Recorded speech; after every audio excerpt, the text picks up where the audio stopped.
Hello friends, मैं हर्षा शुक्ला आप सभी लोगों का हर्षा क्लासेस में बहुत बहुत स्वागत करती हूँ। फ्रेंड्स, आज मैं यूपी डीएलएड 4th सेमेस्टर के मैथ्स विषय से चैप्टर 6 का पार्ट 2 लेकर के आई हूँ। चैप्टर 6 है आपका बेलन तथा शंकु। इसका पार्ट 1 मैंने अपने चैनल पे अपलोड कर दिया है, आप लोग वहां से जाकर के चेकआउट कर सकते हैं, एक बार देख सकते हैं। बहुत ही अच्छे क्वेश्चन है वहां पे, और बेलन के फॉर्मूले भी मैंने वहां पे बहुत ही आसान शब्दों में बताए हैं। और यहाँ पे मैं लेकर के आई हूँ पार्ट 2 फ्रेंड्स। और पार्ट 2 के अंतर्गत मैं बेलन के जो बचे हुए क्वेश्चन थे, जो पिछले कई वर्षों से रिपीट हुए हैं, उन प्रश्नों को मैं बात करूंगी यहाँ पे। और सभी प्रश्न बहुत ही महत्वपूर्ण है, पूरा वीडियो बहुत ही इंपॉर्टेंट होने वाला है, तो बहुत ही ध्यान से देखें। और आज ये बेलन का यहीं पर समाप्त हो जाता है पार्ट 1 और पार्ट 2 में, और अगला पार्ट 3 में लेके आऊंगी, वहां पे शंकु रहेगा, और शंकु की हम लोग बहुत ही अच्छी तैयारी करेंगे। तो चलिए फ्रेंड्स, बेलन का ये लास्ट पार्ट हम लोग यानी पार्ट 2 हम लोग देख लेते हैं। पार्ट 1 में मैंने फॉर्मूला बताया है कि कौन कौन से फॉर्मूले होते हैं बेलन के अंतर्गत, और उसके अंतर्गत जो जो पिछले कई वर्षों से पूछे गए प्रश्न थे उनको मैंने सम्मिलित किया, उसको जरूर देखिएगा। और पार्ट 2 भी बहुत ही महत्वपूर्ण है। तो चलिए फ्रेंड्स, बात करते हैं क्वेश्चन नंबर 1 की। तो एक लंब वृत्तीय बेलन के आधार का क्षेत्रफल 25 पाई सेंटीमीटर स्क्वायर है, आधार का व्यास ज्ञात कीजिए। ये क्वेश्चन है आपका। एक लंबवृत्तीय बेलन दिया हुआ है। मान लीजिए ये आपका बेलन हो गया, मैंने आपको बताया था बेलन इस तरह से बनता है फ्रेंड्स। ये आपका बेलन हो गया, ये दो वृत्त होते हैं, दोनों को आपस में जोड़ करके बेलन का निर्माण होता है। यहां से यहां तक ये आपका आर होता है, और यहां से बीच से यहां तक ये आपकी आर होती है, मतलब त्रिज्या होती है। और उसके बाद ये दोनों त्रिज्या का जो ये पॉइंट है, उन दोनों को मिला देते हैं, तो ये ऊंचाई हो जाती है।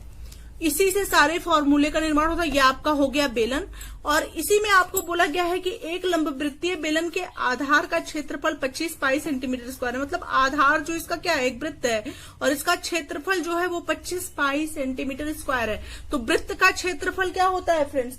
वृत्त का क्षेत्रफल होता है पाई आर स्क्वायर। तो यहाँ पे लिखेंगे बेलन के आधार का क्षेत्रफल, अर्थात वृत्त का क्षेत्रफल आप इसको मानेंगे, क्योंकि ये वृत्त है, वृत्ताकार है, और आधार एक वृत्त होता है, और इसी का क्षेत्रफल दिया गया है कि 25 पाई सेंटीमीटर स्क्वायर है। तो बेलन के आधार का क्षेत्रफल आपको दिया गया है, आधार का क्षेत्रफल बराबर दिया गया है 25 पाई सेंटीमीटर स्क्वायर, यही तो आपको दिया गया है। अब बेलन के आधार के क्षेत्रफल का फॉर्मूला क्या होता है? Pi r square is equal to 25 pi centimetre square, यही तो आपको दिया गया है। ये पाई और ये पाई आपस में क्या हो गए? ये पाई और ये पाई हो गए कैंसिल, ये पाई कैंसिल हो गए। अब आर स्क्वायर बराबर है 25 के, तो आर बराबर कितना हो जाएगा फ्रेंड्स? आर हो जाएगा आपका 25 रूट 25 हो जाएगा, 25 का रूट हो जाएगा, स्क्वायर रूट। तो आर बराबर निकल के आएगा 5 सेंटीमीटर आके निकला आर। अब चूंकि त्रिज्या आपकी, मतलब त्रिज्या यहां से यहां तक की दूरी, यहां से यहां तक की दूरी आपको निकल के आ गई, यहां से यहां तक की दूरी है 5 सेंटीमीटर। और आपसे क्या पूछ रहा है? आधार का व्यास ज्ञात कीजिए। तो व्यास पूरी दूरी होती है, ये पूरी दूरी व्यास होती है। तो जब ये 5 है, आधा 5 है, तो दोगुना कितना होगा? आप हमेशा जानते हैं व्यास बराबर होता है, व्यास की वैल्यू हमेशा होती है त्रिज्या की दोगुनी, 2 गुणे आर होता है। व्यास बराबर 2 गुणे त्रिज्या, तो यहाँ पे हो जाएगा 2 गुणे आर की वैल्यू क्या निकल के आई है? 5 सेंटीमीटर। 2 गुणे 5 बराबर 10 सेंटीमीटर, ये आपका व्यास निकल के आ गया, ये आपका हो गया आंसर। इस तरह से ये क्वेश्चन आप सॉल्व कर लेंगे। होप आप लोग को बहुत ही आसान शब्दों में मैंने समझाया और बहुत अच्छे तरीके से समझ में आ गया होगा। अगला क्वेश्चन भी बहुत बहुत बहुत महत्वपूर्ण है, चलिए इसको भी देख लेते हैं एक बार। नेक्स्ट क्वेश्चन नंबर 2 है फ्रेंड्स, और इस तरह के क्वेश्चन आपके एग्जाम में जरूर पूछे जाएंगे फ्रेंड्स, ध्यान से समझिए। क्वेश्चन है कि एक बेलन की ऊंचाई 18 सेंटीमीटर है तथा त्रिज्या 10.5 सेंटीमीटर है। तो ऊंचाई, ये बेलन आपका तैयार हो गया। ये देखिए, इस तरह से आप बेलन बनाएंगे। बहुत ही आसान शब्दों में मैं बताऊंगी। आज के बाद बेलन का कोई कॉन्सेप्ट, कोई भी क्वेश्चन आपके लिए टफ नहीं रहेगा। ये बेलन आपका तैयार हो गया। ये आपका एच है, यहां से यहां तक हो गया आर, और यहां से यहां तक हो गया आर। अब आपको क्या दिया गया? बेलन की ऊंचाई दी गई है, ऊंचाई अर्थात एच हो गया। ये यहां से यहां तक की दूरी हो गई ऊंचाई, ऊंचाई दिया गया है 18 सेंटीमीटर। और त्रिज्या मतलब यहां से यहां तक की दूरी कितनी दी गई है, ये दूरी आपको दी गई है 10.5 सेंटीमीटर। बस आपको ऊंचाई पता है, आपको त्रिज्या पता है, आपको बेलन का आयतन निकालना है। 3 चीजें यहाँ पे निकालनी है। ये आपके शॉर्ट आंसर टाइप क्वेश्चंस में इस तरह के क्वेश्चन देखने को मिलेंगे एग्जाम में। आयतन निकालना है, वक्र पृष्ठ निकालना है और संपूर्ण पृष्ठ निकालना है। तो बेलन का आयतन का फॉर्मूला क्या होता है फ्रेंड्स, मैंने आपको कल ही बताया था। बेलन का आयतन पहले आप निकाल लीजिए, आपको सब कुछ पता है। बेलन का आयतन क्या होगा, यहाँ पे आयतन बराबर होगा पाई r स्क्वायर h। यही तो फॉर्मूला होता है बेलन के आयतन का। अब यहाँ पे क्या करेंगे फ्रेंड्स, बेलन का आयतन में वैल्यू पुट कर देंगे।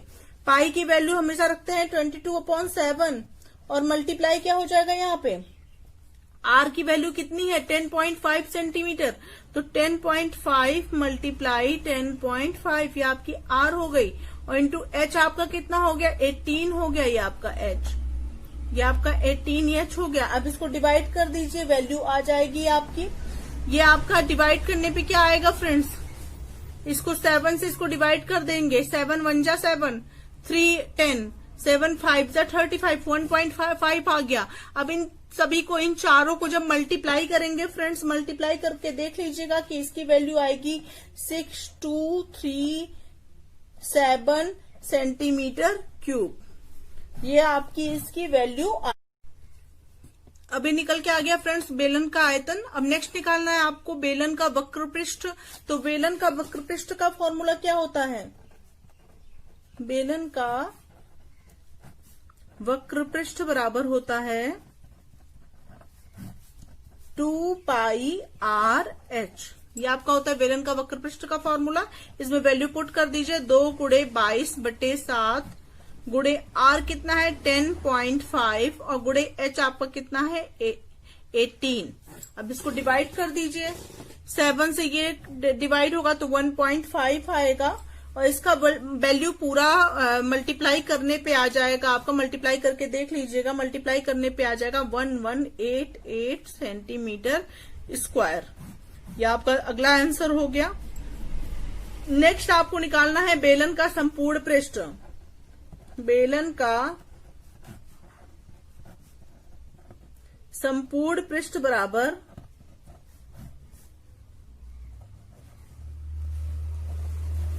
बेलन का संपूर्ण पृष्ठ का क्या फॉर्मूला होता है फ्रेंड्स, 2 पाई r h प्लस r। तो ये हो गया फ्रेंड्स आपका 2 गुणे 22/7 गुणे 10.5 और यहाँ पे h प्लस r, h आपका है 18 और प्लस 10.5। अब इसको सॉल्व कर लीजिए, ये हो गया 7 से इसको डिवाइड कर देंगे, हो जाएगा 1.5 और इसको सॉल्व कर लिए 2 गुणे 22 गुणे 1.5 और गुणे आपका हो गया यहाँ पे 18 और 10 हो जाएगा 28.5। अब इन सभी को जब आप मल्टीप्लाई करेंगे तो इसकी वैल्यू निकल के आएगी 1881 सेंटीमीटर स्क्वायर। इस तरह से ये क्वेश्चन आपका हो गया सॉल्व। होप आप लोग को ये क्वेश्चन अच्छे से समझ में आ गया होगा फ्रेंड्स। चलिए बढ़ते हैं नेक्स्ट क्वेश्चन की तरफ।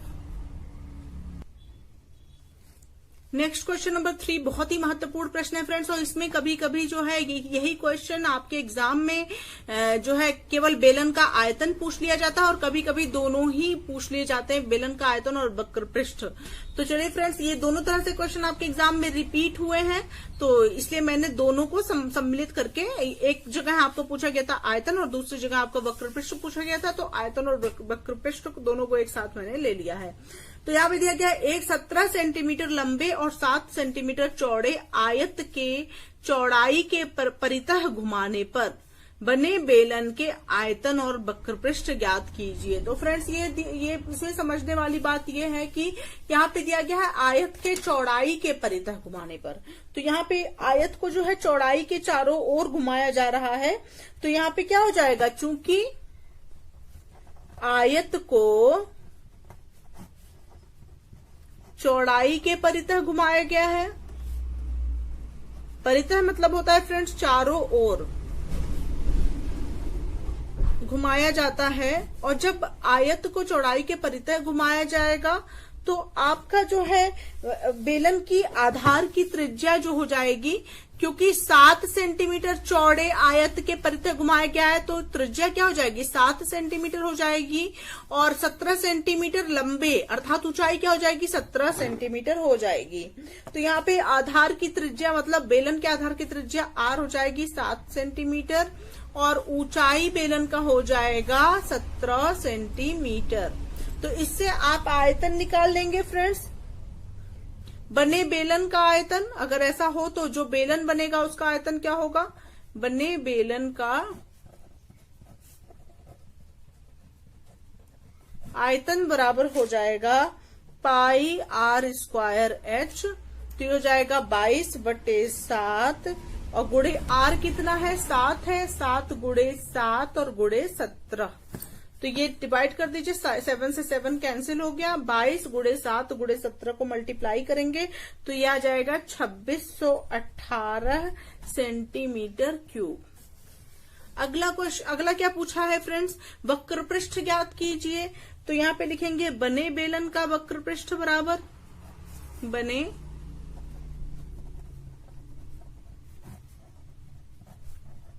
वक्र पृष्ठ बराबर आपका हो जाएगा 2 पाई आर एच, तो ये हो जाएगा 2 गुणे 22/7 गुणे 7 गुणे 17।